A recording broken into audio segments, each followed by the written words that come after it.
The rain didn't wash Chicago clean. It sat on the streets and listened.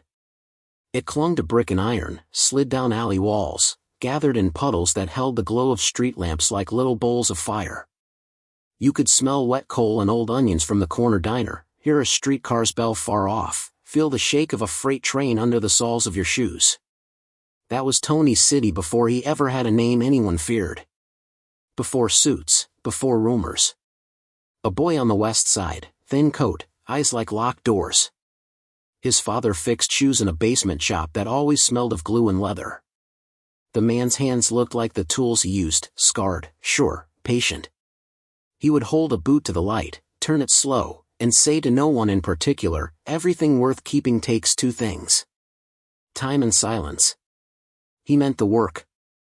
Tony heard something larger. He watched those hands stitch life back into tired soles and decided he didn't want to grow old with glue in his lungs. The love was there. So was the refusal. Nights came early in those winters. The streets went slick and dark, and breath made steam in the alleyway. Tony learned the rhythm at the dice corner. One boy watched the mouth of the alley, another kept his back to the brick and counted coin. You didn't yell when you won. You didn't sulk when you lost. Keep your face plain. Keep your voice low. If a police cruiser rolled past, you stared through it like it was rain on a window. That's how you stayed forgettable. He started riding in borrowed cars that smelled of oil and old wool. Older boys drove, talking in half sentences. Names weren't said. Only streets, turns, timing. When to coast. When to kill the lights. If a siren wailed nearby, no one looked back. Looking back invites eyes. Eyes write things down you can't erase. Kid, an older voice told him the first time they boosted a crate from a dock, you don't need to be brave. You need to be quiet. Tony nodded. That was easy for him. Quiet fit his mouth like a second tongue. By 15 he saw the inside of Juvenile for a stretch. Concrete bed, thin blanket, a window slit that let in a pale stripe of morning. He kept his head down, listened more than he spoke, watched the way guards walked like they owned the air. He learned two rules there he would never lay down. Keep your mouth shut. Never beg. The first one keeps your blood where it belongs. The second makes other men wonder what you know that they don't. The day he got out, he stepped into cold sun and felt like he'd been measured by a yardstick only he could see. He'd never be that small again. Back home, the shoe shop light still burned late. His father handed him a sandwich and didn't ask questions. The silence between them was not mean. It was a way to say, you're mine and you're alive, and that's enough for now. They ate, listening to the radio's soft static. Tony stared at the needle as it climbed and fell. Later, he lay awake and made a quiet promise to himself. He would not carry a hammer for a living. He would not fall in love with the noise of his own name. He would choose something harder, to last. If you had seen him in those days, you wouldn't have noticed him twice. He walked like a kid who knew his way to school even when there was no school. He stood still in rooms while other boys bounced their knees. When a man spoke, he didn't look at the man's mouth. He watched the man's eyes and hands. A pause tells you more than a speech. A hand that can't find a pocket tells you more than a smile. There were small jobs first. A lookout by a lamp post that hummed. A sack carried from a back door to a car that never parked in the same spot twice. He learned the time between a keyed lock and a door swing. He learned the difference between a nervous cough and a lie. He learned that fear, when it has no room to run, becomes talk. And talk ruins everything. A winter afternoon gave him his first real lesson in patience. The boys were late. The dock whistle had already blown, and workers were spilling out in caps and tired faces. Snow fell like sifted flour. Tony stood inside a doorway and did nothing. He did not pace. He did not curse. A patrolman passed close enough to smell the pipe on his coat. Tony blinked at a flyer on the wall like any kid waiting for nothing. The moment slid by. Nobody saw him see it. The boys arrived, and the work went smooth. When they were done, the driver said, "You got a stillness, kid." Keep it. It sounded like a small thing. It wasn't. There were men in the city you knew by the way other men spoke about them, eyes down, voice even, a little space left in the sentence, as if the name itself should not touch the air too hard. One night, after a run that ended without a hitch, Tony found himself carrying a crate through a back hall that opened into a room warmer than any he'd been in for months. Smoke curled. Cards laid in tidy stacks. A man with a wide jaw and soft hat tilted in his chair, watching without watching. He didn't introduce himself. He didn't need to. The room introduced him. He said, "Where's the short?" Tony set the crate down, lifted the lid, and counted slow with his eyes. "A bottle in the corner came light," he said. "One." The man with the hat looked pleased, not because the answer was right, but because the answer was calm. "You don't blink," he said. "I like that." "That kid," someone said later in the cold hall, "doesn't make noise." "Noise draws flies," another answered. "Flies bring paper." Tony heard it. He didn't smile. Praise can make a boy sloppy. He stored the words the way his father stored laces, neat, ready, hidden. At home, the basement shop kept breathing. His father sometimes hummed while the needle went in and out, in and out. "Don't rush the stitch," he would say. "You rush it, you rip it." Tony stood in the doorway, hands in pockets, and thought about men who ripped their lives and blamed the thread. He would not be one of them. There were small kindnesses he never forgot. An old neighbor who slipped him a meat pie on a night when the house was cold. A nun who handed him a scarf and said, "You don't have to freeze to be tough." A dock worker who clapped him on the shoulder and said, "Keep your eyes open, kid. Not wide. Just open." These things don't sound like much. They were. They were the tiny nails that held a quiet code together. He also learned what happens when a boy mistakes volume for strength. In a corner tavern where the floorboards creaked, a kid a year older than Tony laughed too loud, bragged about a box that went missing from a railcar. The bartender dried the same glass for a long time. Two men at a table stopped their cards midair. The kid kept talking until the room got colder than the street. Tony didn't lecture him. He finished his seltzer and left. The next week, the kid stood outside with a split lip and a stare that couldn't hold anyone's eyes. "Talk made you brave?" Tony said, passing by. The kid looked at the ground. "Talk made me stupid." The lesson planted itself. Years press on boys like weights. Some bend. Some grow solid. Tony chose solid. He kept the paths he knew, added new ones only when the old ones were watched. He learned to change routes on instinct. He learned to sit in the second row of every room. Close enough to hear. Far enough not to bleed if the front row fell. One late night, wind cutting the alleys into narrow knives of cold, he stopped by the shop and found his father asleep in a chair, needle still threaded, a boot resting across his lap. Tony took the boot, finished the stitch slow, tied off the thread with careful fingers. When his father woke, he looked at the work and nodded once. No thanks. No smile. Just a nod. In that house, a nod could be a medal. The city kept listening. The rain kept clinging. Somewhere, a door opened to a room where men spoke in low voices about a job that would test more than patience. The kind of job that changes a name and welds it to a life. Tony pulled his collar up against the wind and walked into the dark that knew him. The next room he entered would not be warmed by a stove. It would be warmed by something harder, and he would be the one to decide how hot it burned. The warehouse smelled of oil and sawdust, the kind of smell that clung to your coat long after you left. The windows had been papered over, yellow light leaking around the edges. In the center, two chairs scraped against the floor, each holding a man whose hands were bound tight. They had stolen, or maybe lied, it didn't matter which. In Tony's world, theft and lies were the same sin, noise that could spread if you didn't cut it clean.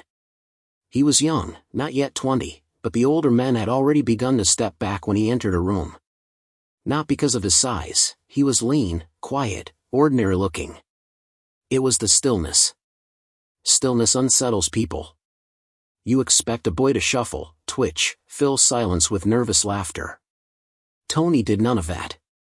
He stood in the corner like a knife laid flat, waiting for a hand to pick it up. On the crate beside the chairs lay a baseball bat. The wood gleamed faintly under the hanging bulb, smooth from use. Someone placed it there deliberate, as if they knew the weight of it would tell the whole story before anyone touched it. A voice said, "Tony." That was all. No speech, no instructions. Just his name. He didn't ask what needed to be done. Questions waste air. He stepped forward, lifted the bat, tested its weight with a small swing. The two men in the chairs whimpered. One begged. Tony didn't even look at him. He swung once, sharp, clean, the crack echoing off the walls like a rifle shot. Another swing. Then another. The sound was meat and wood, and the silence after each blow was louder than the noise itself. When it was over, he set the bat down neatly on the crate, like a tool returned to its place. He didn't wipe his hands. He didn't speak. He just stood still while the older men watched him, some with narrowed eyes, some with a look that said they were seeing something new and dangerous. Finally, one of them muttered under his breath, "Kid's a real Joe Batters." The name stuck to him like blood you couldn't wash out. Later, men would laugh when they said it. They'd smile, clap him on the back, as if it were just a joke. But inside the joke was fear. That's how fear often travels, in words meant to sound light. They said Joe Batters because it was easier than saying what he really was, the boy who never blinked when it was time to swing. That night he walked home under a sky heavy with clouds. The streets glistened with rain, and his shoes splashed in shallow puddles. No one looking at him would have guessed what he had just done. To the neighbors, he was just another kid heading home late. He liked it that way. He knew even then, invisibility was more powerful than any weapon. At home, his father was still awake, bent over a boot in the lamplight. He didn't look up when Tony came in. He just said, "Long night." Tony answered with silence, and his father nodded like that was the right reply. Maybe he knew. Maybe he didn't. In that house, silence meant more than questions ever could. The following weeks proved what the bat had done. Men who used to treat Tony as a boy now lowered their voices around him. When he walked into a tavern back room, space opened. Not much, just enough to show respect. He didn't demand it. Respect given freely is cheap. Respect taken by silence lasts longer. Capone himself, the man whose name made whole neighborhoods tremble, had heard about the warehouse. They said he laughed when he was told. "That kid's useful," he said, tapping ash off a cigar. Quiet. Mean when you need him. It wasn't love. It wasn't even trust. But it was recognition, and in that world, recognition was currency. Tony didn't spend it recklessly. He didn't brag about the bat. He didn't repeat the nickname. He simply kept showing up, carrying crates, counting stacks, watching the edges of every deal. If a man cheated, Tony saw it in the twitch of his lip. If a man lied, Tony heard it in the beat between his words. He filed everything away, never writing, never telling, just remembering. His memory became his second weapon, as sharp as the first. One night, Capone himself walked into a job Tony was on. The boss wore his usual fedora, wide smile, eyes that could turn warm and cold in a single second. He looked Tony over, slow, as if measuring him. "They call you Joe Batters now," Capone said. The men laughed nervously, waiting to see if the kid would laugh too. Tony just stood, face blank. Capone chuckled. "Good. You don't laugh at names. That'll keep you alive." From then on, Tony was in closer circles. He wasn't the loudest, wasn't the boldest, but he was always there, steady as a shadow. Other young men tried to make their mark by boasting, picking fights, flashing cash. They burned fast. Tony stayed quiet. He learned something those others never did: silence isn't emptiness. Silence is a presence heavier than words. It fills the room and bends people toward it. That year, Chicago was bleeding. Bootleg wars lit up the alleys, cars backfired and no one knew if it was guns or engines, men disappeared in rivers. Yet through it all, Tony moved like water in a pipe, silent, essential, unseen. If Capone needed something counted, he called for Tony. If a debt needed collecting, Tony was sent. If a man needed to learn the meaning of fear, Tony stood in his doorway with nothing more than a stare. He was still young, but the city was already learning that names don't have to be shouted to be remembered. Sometimes the softest name, the one said half in a laugh, half in fear, is the one that never leaves you. On a cold night, as snow dusted the rooftops, Tony sat alone in a corner booth of a diner. The waitress poured his coffee, steam curling into the dim light. Behind him, two men whispered, not knowing who he was. One said, "Joe Batters, they call him. I hear he don't say a word before a man vanishes." The other shivered, stirring his cup too fast. Tony didn't turn. He didn't smile. He just sipped the coffee, letting their words sink into the smoke-filled air. The waitress asked if he wanted more sugar. He shook his head once. She moved on. The men kept whispering, their voices low and fearful, spinning stories bigger than the truth. Tony knew he'd never have to correct them. Fear does its own advertising. He finished his coffee, set a few coins on the counter, and stepped back into the night. Snow fell thicker now, muffling the city's noise, making the streets softer, emptier. His footsteps left no echo. Only silence followed him.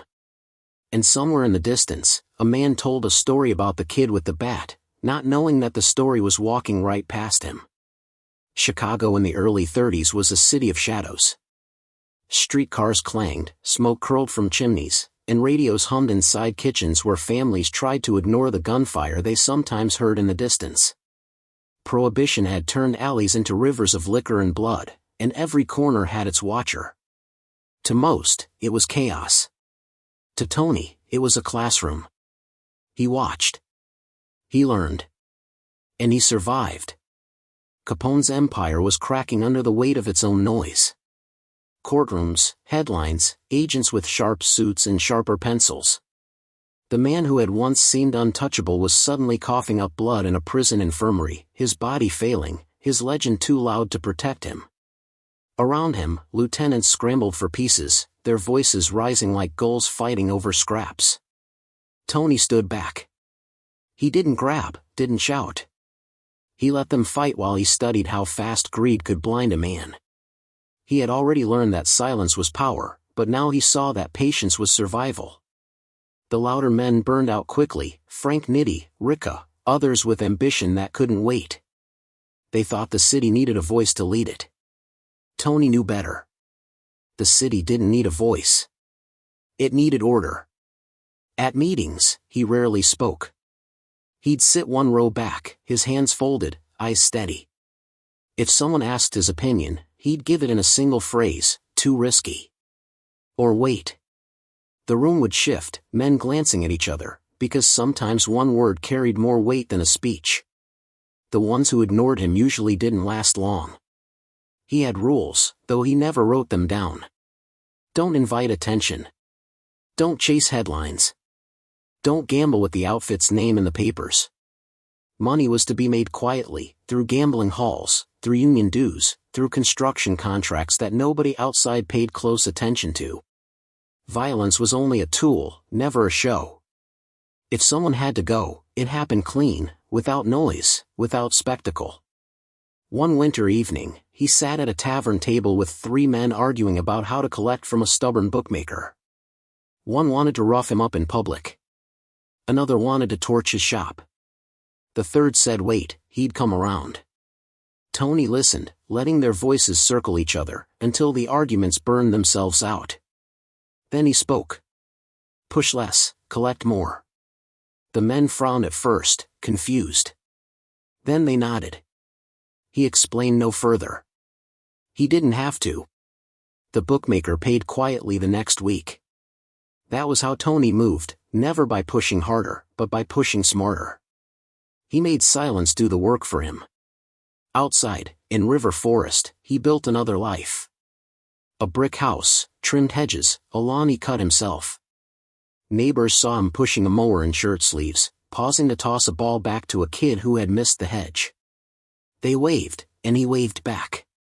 To them, he was polite, neighborly, steady. The man who never caused trouble. They didn't see the late-night visitors, the quiet conversations in the basement, the men who walked in nervous and walked out pale, as if their futures had been rewritten without a word spoken. The contrast became his greatest armor. Family man on one side, ghost on the other. He went to church on Sundays, dropped cash in the plate, shook hands with parishioners. The priest thought of him as a faithful man, steady in attendance. The old women liked his manners. None of them knew, none of them guessed. Or maybe they did, but silence was its own shield. Even the FBI couldn't touch him. They parked cars on his street, sat with binoculars fogging in the cold, scribbling in notebooks. They raided his home once, pulling up carpets, opening drawers, searching for records, ledgers, something. They found nothing. Tony had no need for paper. His accounts were kept in memory, his decisions carried in nods and pauses. One agent muttered afterward, chasing smoke. And smoke was what he gave them. Meanwhile, inside the outfit, his reputation deepened. He wasn't the man who shouted orders. He was the man who said nothing and made others feel the weight of that silence. If you lied to him, he didn't call you out. He let you live with the lie, waiting. That waiting was punishment enough. You never knew when the silence would end, or how. There was a soldier once who skimmed too much from his route. Not a fortune, just enough to think he was clever. Word reached Tony the way it always did, quietly, indirectly, like a whisper carried by wind. He called the man in, listened to his excuses, watched his hands shake. Then Tony asked one question, "You happy with what you've built?" The soldier, eager, nodded. Yes. Tony stood, adjusted his cuffs, and said, "Good. That'll make it easier to leave it behind." The man vanished within a week. No body, no headlines. Just absence. The outfit understood. Absence became his signature. Not the loud deaths, not the bloody spectacles. Just men disappearing, shops closing, cars abandoned. The city whispered, and whispers are louder than screams when they carry fear. By the mid-30s, Tony's name was already legend in two different worlds. To his neighbors, he was a courteous husband, a father, a man who watered his roses and paid his taxes on time. To the outfit, he was the silent center, the one who made order out of chaos, the one you feared disappointing more than you feared a bullet. One evening, he sat with his family at the dinner table, listening to his children laugh about school. His wife poured wine, his youngest tugged at his sleeve to ask for more bread. He smiled faintly, nodded, passed the loaf. It looked like any other family scene.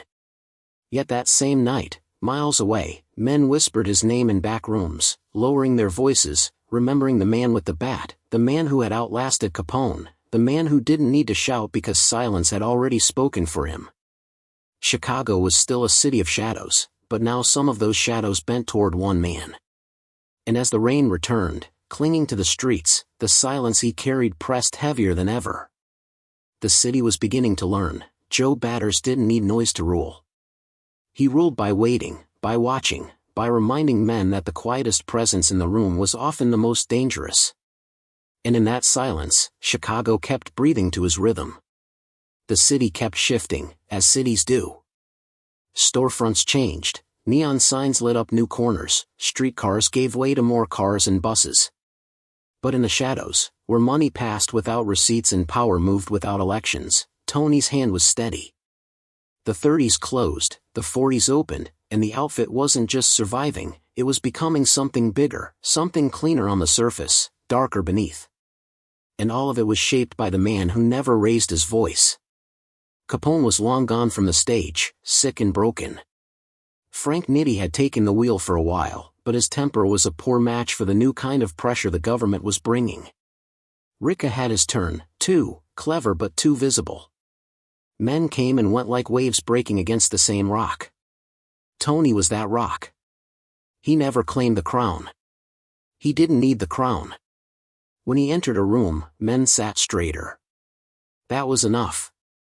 By now, he was building his rules into the outfit the way his father once stitched Saul's into boots, carefully, precisely, with thread that didn't break. Gambling was the backbone. It could be dressed as entertainment, a night out, harmless. Cash moved clean, steady, invisible to most. Unions were the other arm, contracts, strikes, pension funds. A union vote could move millions if guided right, and Tony guided without ever showing his hand. He had a way of saying no without saying no. If a man pitched an idea that was too loud, drugs, kidnappings, wild schemes, Tony would let the silence stretch until the man began to hear how foolish his own words sounded. Silence was his sharpest blade. Men feared it more than a gun on the table. In River Forest, his house was the same brick place with the same trimmed hedges. He kept his lawn cut so neat that neighbors joked you could measure it with a ruler. They didn't know the truth. Neatness wasn't just habit, it was discipline. Control of small things led to control of large things. A man who lets his lawn go ragged will eventually let his business go ragged, too. Tony didn't let anything slip. The FBI, though, kept coming. They parked cars down the block, men in hats sitting long hours with notebooks. They followed him to church, watched him buy groceries, noted the times he left and came home. They raided now and then, opening drawers, lifting rugs. Every time, they found nothing. Not because nothing was there, everyone knew something was there, but because Tony never wrote, never signed, never spoke more than he needed. His entire empire lived in nods, in half-sentences, in the silence between two men who already knew what was meant. Inside the outfit, his presence was heavier than ever. Younger men sought his approval, older men leaned on his steadiness. He didn't micromanage, he didn't need to. He trusted silence to do its work. If a man went astray, if money was missing or rules were broken, Tony didn't lecture. He didn't raise his voice. He simply asked, "You happy?" If the answer was yes, the man didn't stay happy long. Correction followed. Always quiet, always final. There was a bookmaker in Cicero who thought he could skim off the skim. A few dollars here, a few there, enough to buy himself a bigger car, a flashier suit. He thought he was clever. But clever men forget that silence watches longer than noise shouts. Word drifted back to Tony not through a snitch, not through a raid, but through absence, numbers that didn't add up the way they should. The man got an invite to dinner. He sat in a booth, sweat beading at his hairline, trying to explain. Tony didn't cut him off. He let him talk, let him run out of words, until the silence pressed down heavy. Then he said only, "Good suits don't hide bad math." The man laughed nervously, promised to do better. A week later, his shop went up in flames. The fire marshal said wiring. Everyone else said Tony. The man left town. He wasn't seen again. That was how he ruled, not with parades of bodies, not with public blood, but with absence. Absence that taught lessons without needing words. Vegas was growing by then, lights climbing out of the desert, casinos promising riches and ruin in equal measure. Other families fought openly for slices. Tony didn't fight. He slid in quiet. Teamster loans built the walls, union crews laid the carpets, envelopes traveled back east in suitcases. Skimming became an art, take a little, always the same, never enough to notice, but enough to make millions flow back to Chicago. The casinos thrived, the bosses thrived, and Tony's name wasn't even in the ledgers. That was the genius. And yet, through it all, he stayed in River Forest. Neighbors saw him mowing the lawn, shoveling snow, waving at the mailman. A man you could ask about the Cubs, a man you might borrow a tool from. Nobody connected him to the neon in Nevada, to the envelopes crossing state lines, to the quiet verdicts passed in his basement. That was the mask, and he wore it so well it became his armor. One night, after a meeting that ended with a single nod from him, a young soldier asked another, "Why does he never raise his voice?" The older man answered, "Because he doesn't have to. When he's quiet, you do the shouting in your own head." The soldier nodded, understanding just enough to keep his mouth shut. Chicago's skyline glittered more each year, but the real power still moved in shadows. And in those shadows, the silence Tony carried was heavier than any gun. He was no longer just Joe Batters, the boy with the bat. He was the ghost in the room, the calm in the storm, the quiet hand that guided an empire without ever needing to show its palm. And as the rain returned to the city, soaking into the streets, the silence he carried pressed heavier still, reminding everyone that power isn't always loud.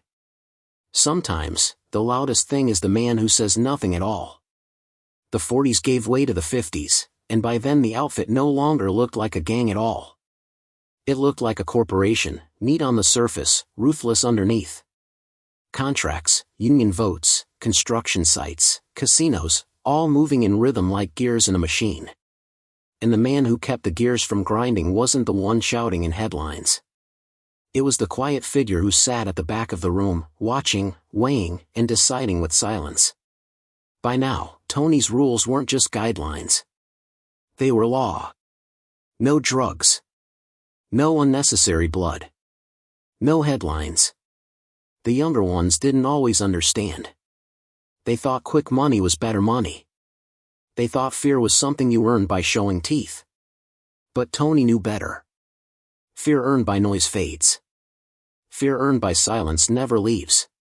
His neighbors still saw him as a picture of normal life. On Saturday mornings he mowed the lawn in a white shirt with rolled sleeves, sweat beading on his forehead. Children waved from the sidewalk. He waved back, even tossed a ball over a hedge now and then. Wives whispered that he was a good neighbor, polite, steady, the kind of man you trusted to watch your house if you left town. None of them knew that just a few miles away, men sat in tavern basements whispering his name like a prayer, careful not to speak too loud.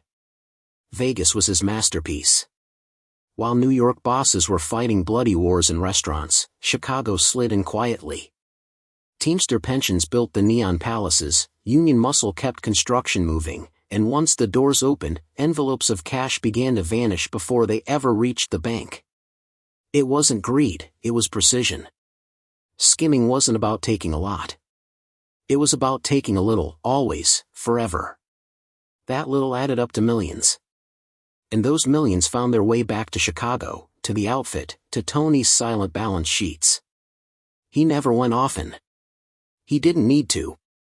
Men with boring faces handled the count rooms. Accountants in gray suits, not flashy gamblers, not hotheads. The casinos thrived. The government looked, but saw nothing. And Tony stayed in River Forest, mowing his grass, drinking his wine, reading the paper. The brilliance was that his fingerprints weren't on anything. He didn't touch the cash. He didn't sign the deals. He just made sure the machine kept humming. The FBI grew more desperate. They tapped phones, trailed his car, parked outside his house until the neighbors thought the agents were new residents. They raided again, opening closets, pulling apart basements, hoping to find ledgers. They found nothing. There were no ledgers. Tony didn't write. His empire lived in silence, carried in the memories of men who knew better than to forget. Still, mistakes happened. There was a soldier who loved to brag. He liked women and whiskey, and after too many glasses, he spoke about things that should never be said. Not names, not numbers, just enough to make the wrong people curious. Word traveled fast. One evening, Tony called him in. The man stammered, swore it was nothing, promised it wouldn't happen again. Tony just looked at him, the kind of look that made a man sweat through his shirt. He didn't argue. He didn't threaten. He simply said, "You've already talked enough." The soldier was gone within a week. No headlines. No body. Just absence. That was the difference. Other bosses made spectacles. Tony made ghosts. And ghosts scared men longer than bodies ever could. Inside the outfit, his power grew heavier. Men didn't just obey him, they measured themselves by his silence. If you brought him an idea and he said nothing, you knew it was a bad one. If he gave a nod, it meant more than 1,000 words. His silence became a mirror. Men saw themselves in it, saw their flaws, their greed, their mistakes. And they corrected themselves before he ever had to. At home, his family was kept separate. His children went to good schools, his wife kept a warm table, his grandchildren climbed onto his lap to hear fishing stories. He never mixed the two worlds. At the table, he was a father and grandfather. In the basement, he was the law. The line between them was sharp, and he never allowed it to blur. But the cracks in the wider world were showing. The East Coast families were burning themselves alive with car bombs and street wars. The newspapers splashed photos of bloody sidewalks and blazing cars. Chicago looked calm by comparison, almost peaceful. That was Tony's discipline. His outfit didn't bleed in alleys. It collected its money, moved its unions, ran its casinos, and stayed quiet. To outsiders, it looked like Chicago had no mob at all. That was the trick. Still, whispers traveled. In taverns, in union halls, in smoky back rooms, men lowered their voices when they said his name. Joe Batters.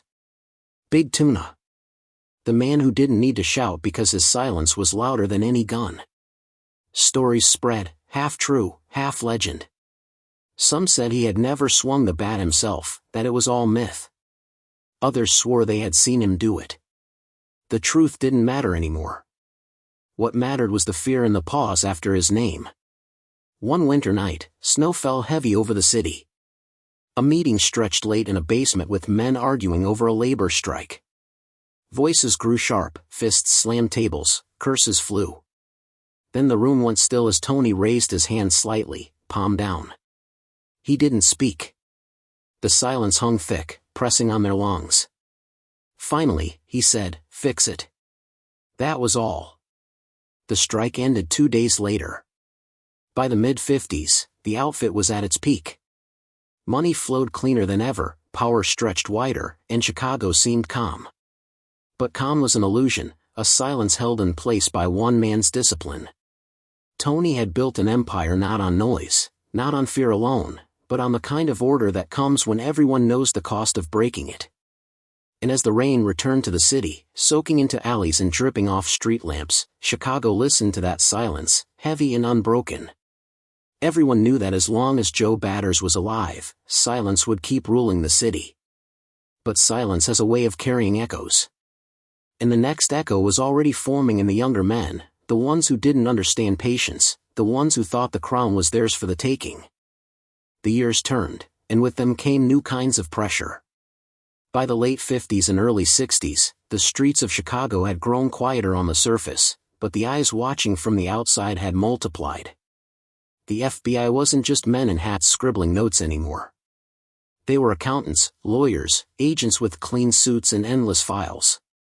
They didn't chase bullets, they chased numbers. And still, Tony kept them chasing smoke. He had built the outfit into a machine so tight that even the government couldn't find the seams. Unions moved when told, casinos skimmed like clockwork, and politicians bowed with just the right amount of reluctance. The money flowed steady, and Tony's name was rarely, if ever, attached. He never left fingerprints. He never left paper. He never left words where silence would do. But the new generation didn't share his patience. They wanted more, faster. They wanted to be seen. Sam Giancana was the worst of them, flashy, loud, desperate for the cameras. He wore silk suits, charmed starlets, and spoke to reporters like he was running for office. The attention made him glow. It made Tony frown. Noise was weakness, and Giancana loved noise. For a time, Tony let him have his way. Let him believe he was the boss. Let him pose for the papers. Tony understood better than anyone that men like Giancana burned themselves out without help. And that's exactly what happened. The heat he drew, FBI, politicians, even whispers of the CIA, became too much. His reign collapsed under its own noise. And when it did, the outfit still stood, calm and steady, because the silent man in River Forest had never left. At home, Tony lived like any other grandfather. He shoveled snow in the winters, raked leaves in the fall, cut his grass with perfect straight lines in the summer. Neighbors waved, and he waved back, carrying groceries into the brick house that smelled of garlic and bread on Sundays. Children ran past without fear. To them, he was just a kind old man. The mask fit so well that it became the truth, at least in daylight. But when the sun set, silence carried heavier. Men still came to his basement, their futures held in his gaze. He didn't yell, didn't threaten. He just listened. If he said a word, it was enough. If he said nothing, it was worse. One soldier, a man who had gotten sloppy with money, left the house pale and shaking. "What did he say to you?" another asked. The soldier answered, "Nothing." And that was all the answer anyone needed. The FBI raided again, trying to pin something on him. They opened drawers, searched attics, pried at floorboards. They left empty-handed. Tony didn't laugh at them, didn't mock them. He simply kept living, the hum of his refrigerator the loudest sound in the house. To the agents, it was maddening. To Tony, it was proof.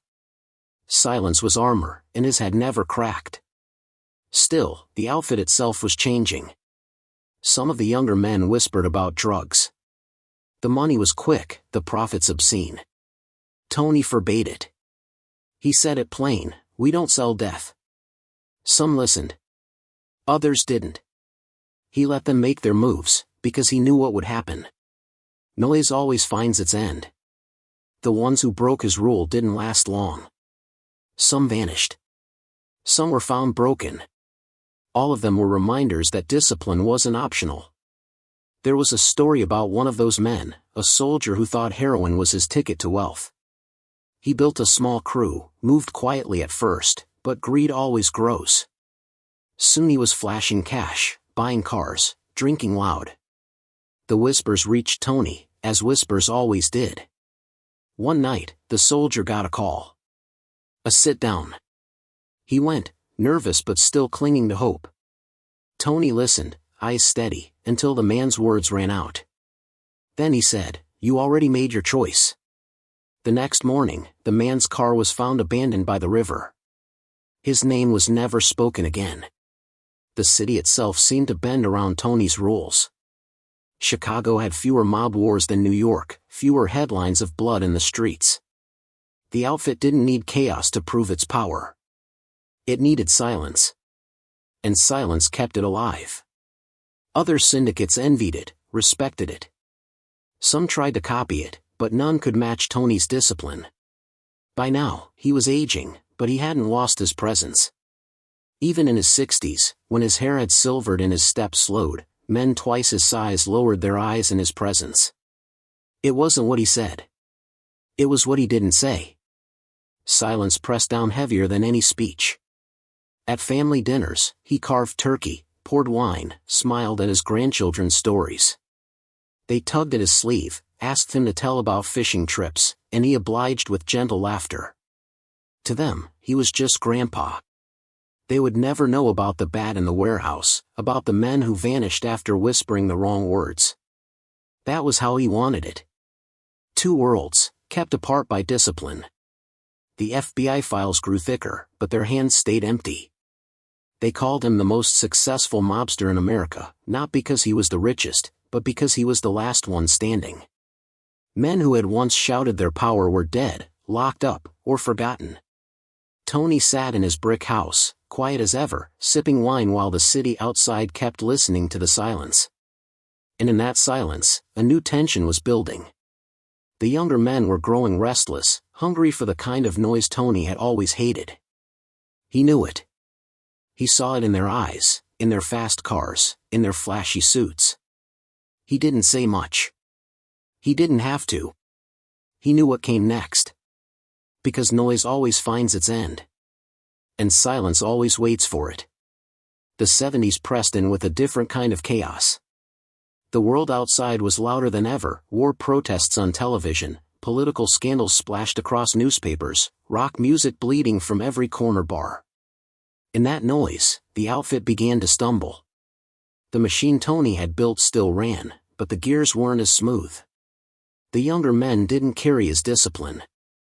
They were greedy, impatient, reckless. And for the first time in decades, the silence that had kept everything steady began to crack. Sam Giancana was gone by then, cut down in his own kitchen while frying sausage. Some whispered that Tony himself had ordered it, tired of the headlines, tired of the attention. Others said it was just the natural end of a man who loved noise too much. Tony never confirmed, never denied. He didn't need to. Silence did the talking. But Giancana's fall was a warning, and not everyone heard it. New faces stepped forward, men like Tony Spilatro, brash and wild, the kind who treated Las Vegas like their personal stage. They drew eyes with every move, flashing gold, running side deals, leaving trails the FBI could follow in daylight. Tony watched from Chicago, steady as ever, but inside he knew what it meant. Discipline was eroding. The outfit was strong, but cracks were spreading. Even so, in River Forest, nothing seemed to change. His house looked the same, his hedges trimmed, his roses neat. Neighbors waved and got the same polite nod. Children still knocked on his door for candy on Halloween.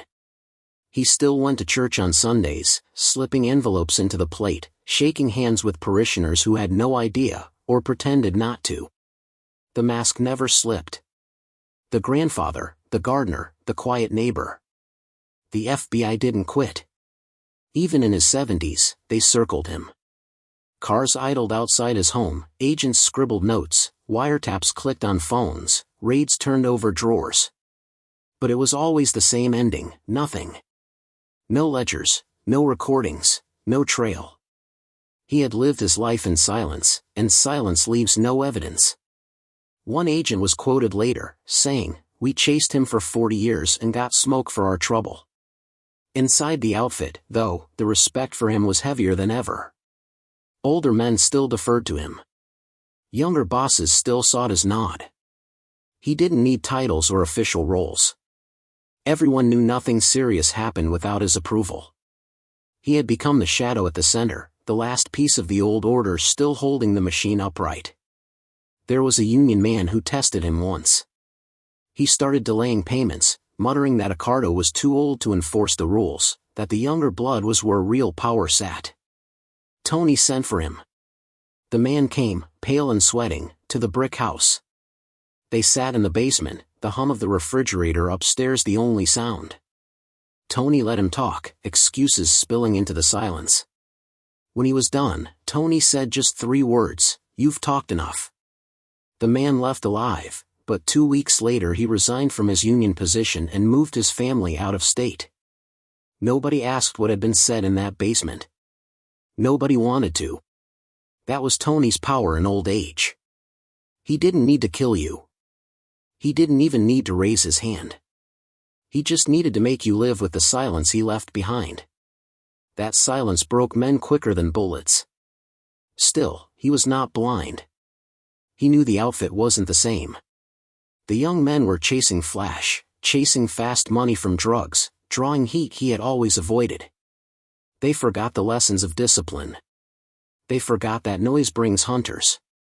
And while Tony still sat steady, the machine he built was beginning to wobble under the weight of greed. At home, though, he carried himself like any grandfather. His grandchildren sat on his lap, asked for fishing stories, laughed at the way he mimicked a fish that got away.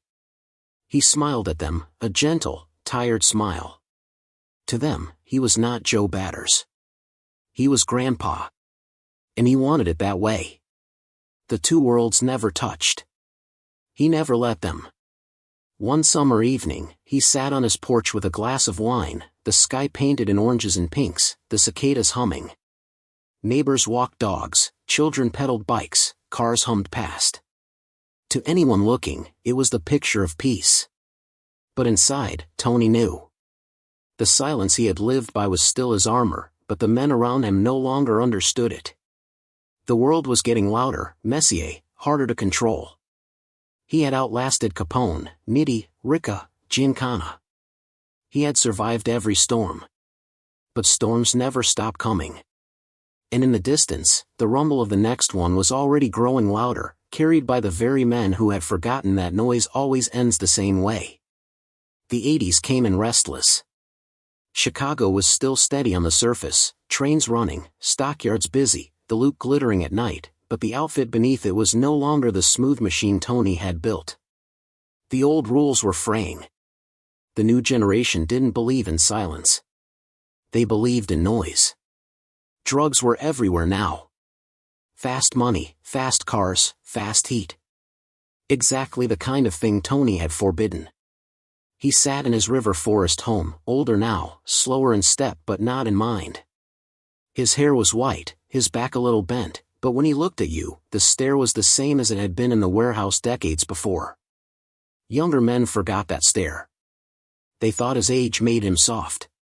They learned quickly it didn't. A few soldiers tried pushing drugs behind his back. At first, they thought they were clever, moving small shipments, pocketing cash, keeping their heads low. But greed never stays small. Soon they were flashing money, wearing rings too big, cars too shiny. The whispers reached Tony, as whispers always did. One by one, those soldiers vanished. No spectacle, no noise. Just gone. Their names weren't even spoken afterward. That was the lesson, silence still ruled, even if the world around him had grown louder. But the cracks kept spreading. The FBI was more aggressive than ever, armed with new laws, new tools, new surveillance. Wiretaps, undercover agents, long trials. They wanted Tony most of all. He had been their ghost for decades, the one who never slipped. They raided his home again, hoping that age had made him careless. They opened drawers, lifted floorboards, pulled down ceiling panels. Nothing. Just like always. The old man stood in his kitchen, calm, watching them tear through his house. When they left empty-handed, he poured himself a glass of red wine and sat by the window, unbothered. His silence mocked them louder than words ever could. To his neighbors, he was still just Mr. Accardo, the polite old man in the brick house. He walked his dog, waved at the mailman, handed out candy to kids at Halloween. They never guessed, or pretended not to guess, who he truly was. In a way, that was his greatest victory. To live as a ghost in plain sight, to mow his lawn while FBI files stacked higher and higher. Yet inside, Tony knew the outfit was not what it had been. Men like Tony Spilotro turned Las Vegas into a circus, their greed spilling into headlines, their violence too public. Where Tony had built precision, they brought chaos. The casinos that once skimmed like clockwork now drew heat.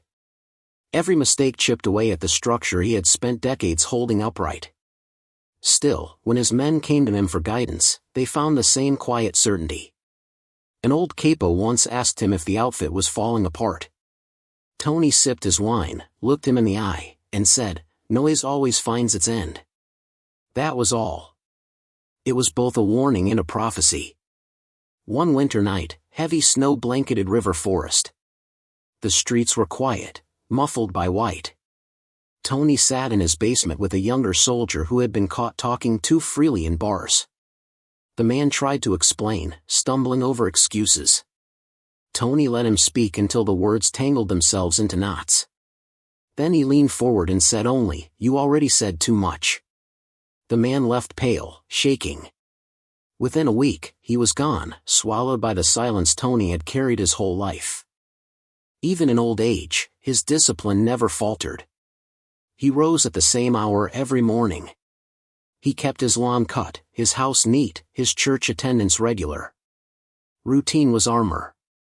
Predictability was safety. While others drowned in chaos, Tony's life moved like a metronome, tick, tick, tick, never rushed, never loud. But the outfit itself was noisier now than ever. Younger men didn't fear silence. They feared missing out. They chased profits too big, too fast, and paid with their lives. Tony had outlasted Capone, Nitti, Ricca, Giancana. He had seen every noisy man burn. And still he sat in his chair, glass in hand, watching snow fall on the same street he had lived on for decades. To the outside world, it was a mystery how this man, the most ruthless of them all, could die peacefully in bed while others rotted in cells or bled in kitchens. The answer was simple. He had chosen silence, and silence had carried him longer than bullets ever could. And as the 80s rolled on, the noise around him grew louder, more reckless. But Tony didn't need to shout to remind anyone who he was.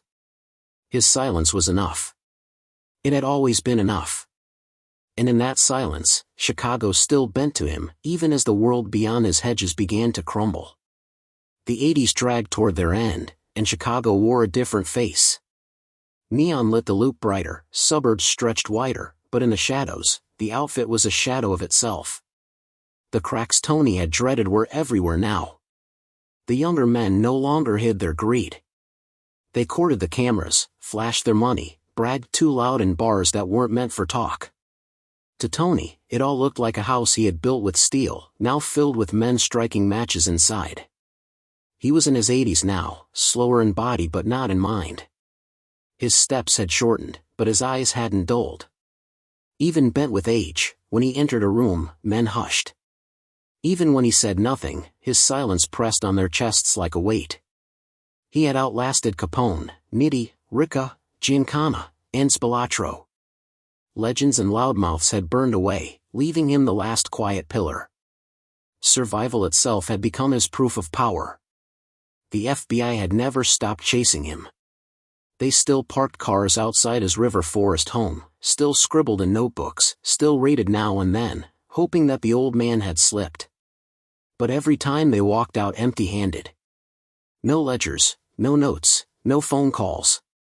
Nothing. One retired agent later admitted, "We spent a lifetime chasing him, and he beat us by saying nothing." That was the cruel joke. His silence had always been sharper than their wiretaps. Inside the outfit, his presence remained law. Men didn't dare make a move without wondering how it would sound in his silence. Even if he no longer attended every meeting, his word, or his absence of a word, was final. A younger capo once asked, half nervous, half bold, if the old man still mattered. An older hand cut him off with one line, "If you're asking that out loud, you already answered yourself." The room went quiet. Nobody spoke of it again. But Tony wasn't blind. He knew the outfit was breaking from within. Drugs had infected the streets, no matter how many times he had forbidden it. The new men thought they could outsmart the FBI by running faster, but noise always finds its end. He had said it before. He believed it now more than ever. There was a story whispered in those years about a capo who thought Tony was too old to notice his side deals. The man skimmed, built his own circle, bragged in whispers he thought wouldn't carry. One evening, he came home to find his house untouched but rearranged. A chair placed in the center of the living room. A photograph flipped upside down. Nothing stolen, nothing broken, just silence that reached into his bones. Within a week, the man disappeared from Chicago. He didn't need to be told twice. That was Tony's way even at 80, no speeches, no noise, just correction. To his neighbors, he was still the polite old man in the brick house with the perfect hedges. They saw him shovel snow slow but steady, walk his dog, hand out candy at Halloween. They didn't see the men who came late at night, nervous, leaving pale. They didn't hear the silence that still decided futures in that basement. To children on the block, he was just Grandpa Tony, a man who smiled faintly and offered peppermints. The mask hadn't slipped. It had only grown thicker. But in the taverns, the whispers grew. Big Tuna. Joe Batters. Some said he had killed more men than anyone alive. Others swore he hadn't lifted a hand since the warehouse with the bat. The truth didn't matter anymore. What mattered was the legend, and legends survive longer than facts. His silence had become myth. On winter nights, Tony sat by his window with a glass of red wine, watching the snow fall soft under the streetlights. Cars rolled past, children's laughter carried faintly, and somewhere down the block, an FBI sedan idled, its windows fogged. He didn't look at it. He didn't need to. He had lived with eyes on him for half a century.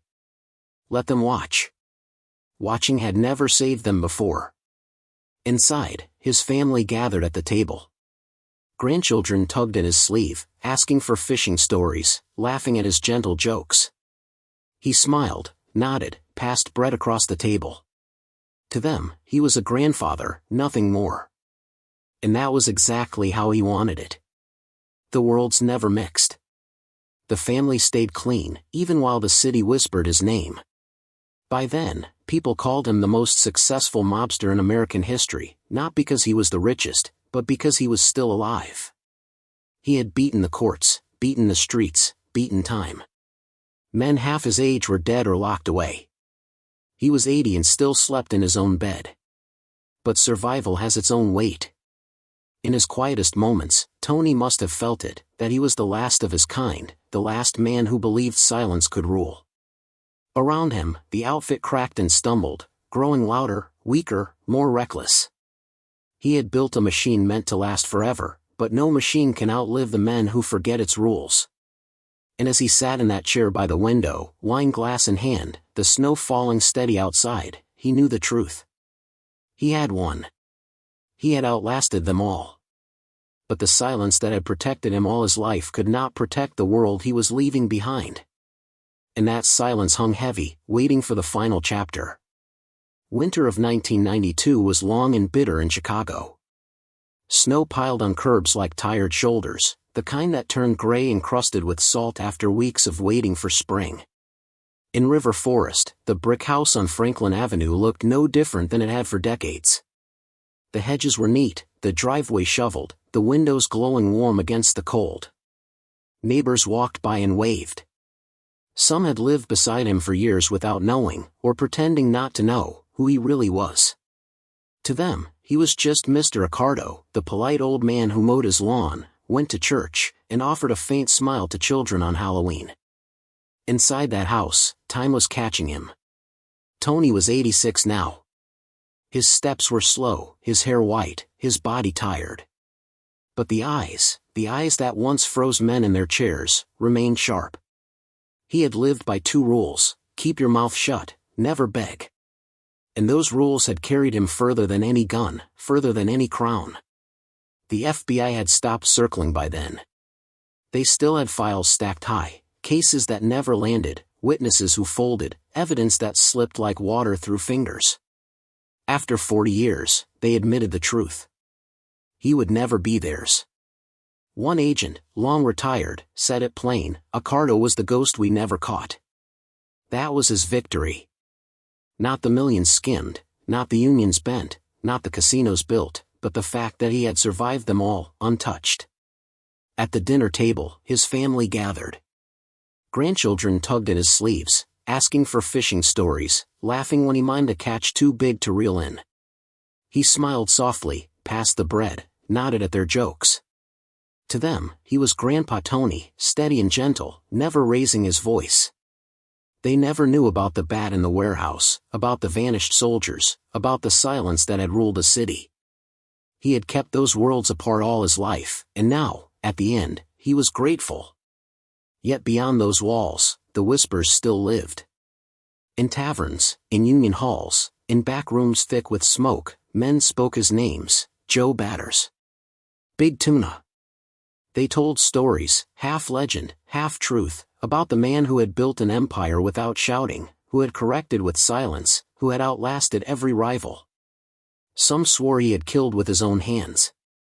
Others claimed he hadn't needed to for decades. The truth no longer mattered. The legend had grown larger than the man. On May 22, 1992, he died in his bed, at home, surrounded by family. No bullets, no prison walls, no alley pavement slick with blood. Just silence, the same silence he had carried all his life. The newspapers the next morning ran his obituary: Anthony Accardo, reputed Chicago mob boss, dead at 86. They called him the most successful gangster in American history. Not because he was the richest, but because he was the last one standing. For the FBI, it was defeat. For his neighbors, it was the passing of a quiet old man with kind manners. For the outfit, it was the loss of the last true anchor, the silent weight that had held the machine steady. Without him, the cracks widened. The men who followed brought more noise, more greed, more chaos. The silence was gone, and with it, the discipline that had kept Chicago calm in the shadows. But for the city itself, his death marked the closing of a chapter. Chicago had been ruled by many voices, but none as powerful as the one that never spoke. His legacy wasn't carved in marble or shouted in courtrooms.